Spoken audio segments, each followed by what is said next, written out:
mbokk yi ak xarit yi ñuy seetaan ci seen bii di ADER TV te ñu ngi ñëwoon lycée de Bayakh fekk fi ki nga xam ne mooy monsieur Alain Dione nekk proviseur du lycée de Bayakh gannaaw bi résultat yi jàllee ba noppi ñu bëggoon laaj lan moo ci ay jàngatam monsieur Alain ñu ngi lay nuyu di la ziare bu baax. maa ngi leen di gërëm di leen sant waa ADER TV di leen dalal ci lycée Bayakh ci bagu 2022 bi war a partager ak yéen justement résultats yi ñu taataan ci ñaari jury yi fi am jury 905 ak jury 906.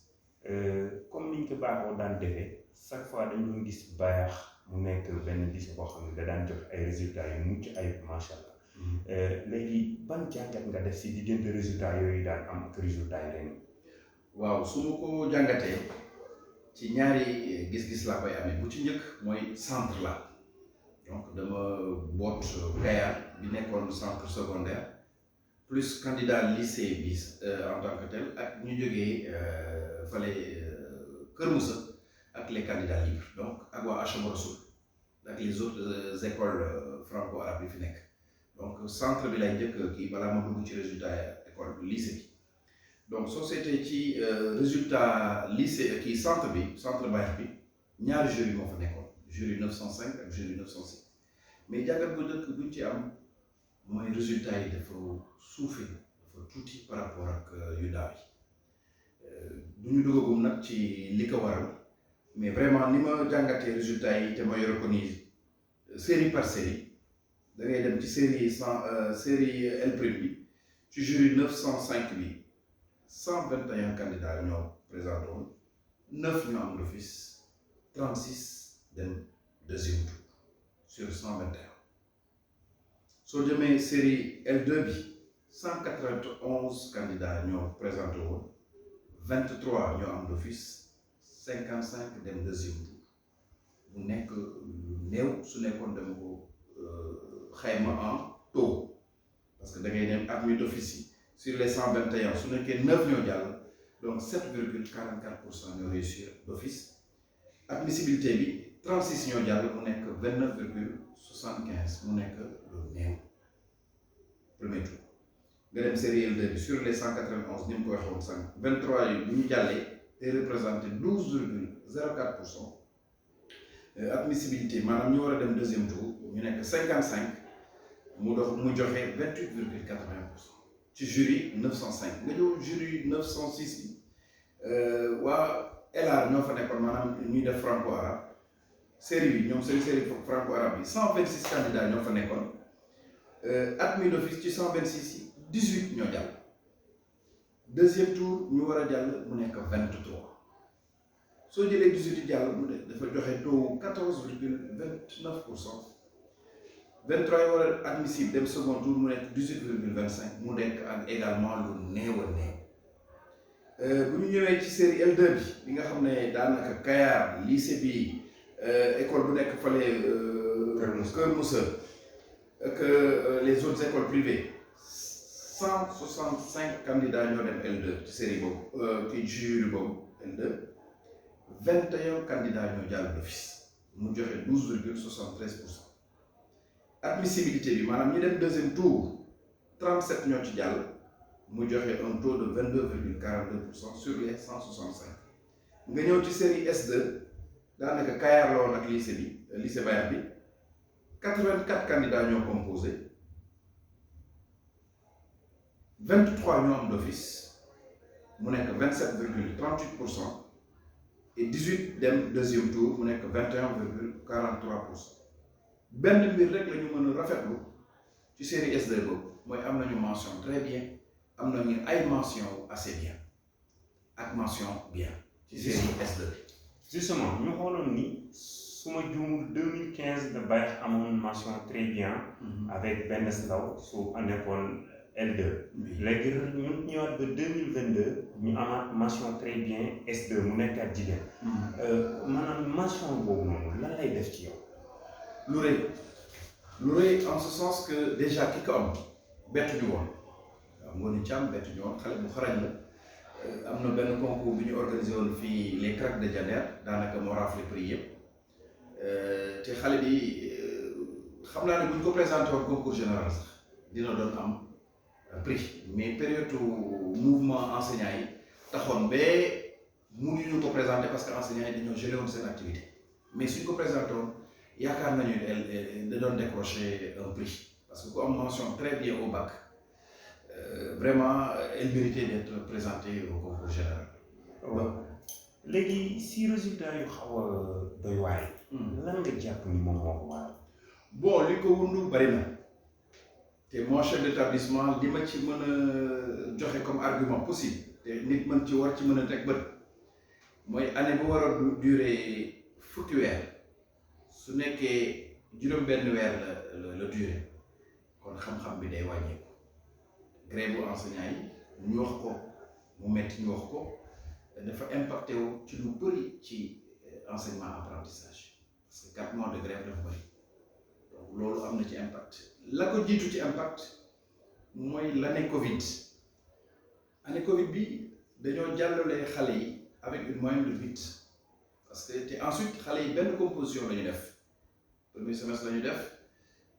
defuñu deuxième semestre ñu jàllale leen ñu dem en masse génération boobu ñoom ñoo nekk terminal ren donc ceci comme ni ko tubaab di waxee ceci peut expliquer cela c'était des élèves qui étaient passés en classe supérieure avec une moyenne de 8, 9 donc jeexaluñu programme bi année boobu deuxième année bi en première ce n'était pas évident ñu ñëw terminal ñu amputé ci fukki weeru année scolaire bi ñu wàññi ci ñeenti weer de grève donc war nañu mën a gëm ne résultat yi warul bettaate mon chef d'établissement bettu ma woon amoon nañu yaakaar nag mais bettuñu woon parce que bu ñu defee composition premier semestre ak second semestre ren déjà ci suñu projection xawoon nañu am njort ne résultat yi du demee noonu cette année ren bi quoi 2022. justement léegi ñu bëggoon tamit ñu bëggoon xam ban appel ngay lancé bu ko defee lycée de Bayax man di continuer di am résultat yu mucc ay yam daan am. li fi nekkoon mu ngi fi nekk ba léegi maanaam des enseignants de qualité jàngalekat yi moom waxatuñu vraiment depuis 3 ans les 3 dernières années ñu ngi doon am ay 68-72% de réussite ren moom la ñu delluwaat ci suñu performance su 2014 parce que statistique yi ñu nar a am ni suñu continuer ci tendance bi la ñu amoon en 2014-2015 ci résultat su moytuwul moom la ñu am ren mais li ko waral expliqué naa ko depuis Covid bi bu mu ñëwee voilà résultat yaa ngi commencé di wàcc parce que pour ñu am une année scolaire pleine dafa xawoon jafe fii ci éducation nationale de manière générale et c'est pas spécifique seulement à Bayax mais daanaka partout dans le Sénégal voilà les enseignements étaient altérés par une période de grève nga xam ne dañ ko amputé ci li xale yi waroon jàng donc li warul mën a bett léegi li tax Bayax war a mën a delluwaat fa mu nekkoon ci at yi di ñëw mooy enseignants yi gën a dolli seen effort ci liggéey bi parce que nee naa la li dal ci classe terminale bi en termes de manquement ci li xale yi waroon xam dal na classe intermédiaire et je n'ose pas espérer et yàlla nañ ci yàlla musal ça risque d'être une succession logique maanaam manquement yi dina law ci enseignement apprentissage d'ici quelques années donc enseignants yi ñoo ci war a gën a mën a xarañ dolli effort par des cours de remédiation pour aider les enfants à résorber le gap maanaam li manqué ci njàng mi xale yi il faut ñu gunge leen et sous ce rapport le ministère de l'éducation nationale a déjà initié à travers les établissements des cours de remédiation donc pour les classes de série scientifique et au niveau des classes de troisième commencé woon nañ ko sax mais malheureusement enseignants yi dàbbaliwaat ci grève bi ci vers bu ñu reprendre mu xaw a altérer les remédiations mais les autorités académiques ak étatiques xam nañu ne il faut ñu remédier donc c'est conçu pour que à partir de cette année-ci des cours de remédiation mën a am pour ñu jéem a dabe renforcer li xale yi waroon am xam te ñu manqué rek donc les gens en sont conscients jàngalekat yi ñoom xam nañ ko état bi xam na ko donc war na mën a ne pour ñu remédier ensuite ñu am ay stratégie interne école bu nekk am stratégie interne de remédiation par exemple entre autres exemples que les enseignants montent avec leurs produits ku yoroon classe bi ren mu yëg produit bi déwén comme ça la ca manqué woon te mu xam ko mu war ko mën a mottali mais tey soo jëlee classe bi ki yore woon ko ren nga jël classe bi jox ko keneen du xam niveau classe bi du xam waaw li xale yi war a yokk ci xamel ça pose problème donc stratégie boobu la ñuy adopté fii à Bayakh pour que chaque enseignant mu mën a yëg produit pour mën a def remédiation parce que la ca manqué moo ko xam donc moo ko war a mën a mottali quoi yooyu c'est des stratégies que nous avons adoptées plus les cours de renforcement yi nga xam ne dañ koy instauré ren mais l'année prochaine xam naa ne ci lañ koy gën a rendre opérationnel. est-ce que tamit amul gàllankoor ci lu mel ni Tundu Diender ëmb Kayar ak Tundu Diender dans son ensemble mu am benn centre muy li lycée de Bayakh. bon san warul mën a bette parce que Bayakh moo jiitu ñëpp Kër Moussa mu ngi ñëw après Kayar ñëw après ensuite Diender ren mu door a ñëw donc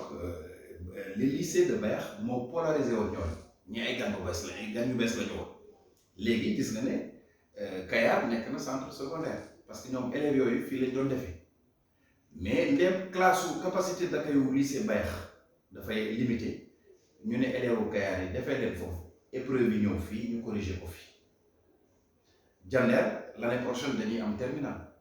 donc xalaat naa ne su may tour noonu lay demee waaye laa ñu def ko tamit centre secondaire élèves yi di composé foofu épreuve bi ñëw fii centre principal gars yi di corriger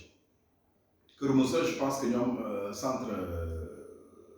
ñu ngi liggéey ak Pout moo leen polarisé candidat yi fa nekk defe naa Pout la ñuy def donc noonu la ko autorité yi xalaatoon quoi. d'accord léegi ban message ngay jeexale. bon message d'espoir parce que xale yaa ngi dem deuxième tour ñu ngi yaakaar ne ñi nga xam ne proposé nañ leen ñu war a dem second tour que yàlla may leen ñu jàll pour ñu mën a yokk statistiques yi ñu am parce que fu ñu toll nii statistique moi chef d'établissement les statistiques de mon lycée taxul ñu mu xaw a rafet noonu léegi ñu ngi ñaan yàlla le nombre de candidats yi dem deuxième tour yàlla su defee ñoom ñu jàll vraiment dinañu xaw a relever le niveau des performances de mon lycée di ko ñaanal Kayar di ko ñaanal Kër Moussa ak ñi nekk ci gox bi yëpp quoi ak élite school bi nekk Kër Moussa ba. wax na ñu lay sant di la gërëm. maa ngi leen di gërëm di leen sant di yaakaar deuxième tour bi comme ni ma ko waxee ndam gën a am jërëjëf. jërëjëf.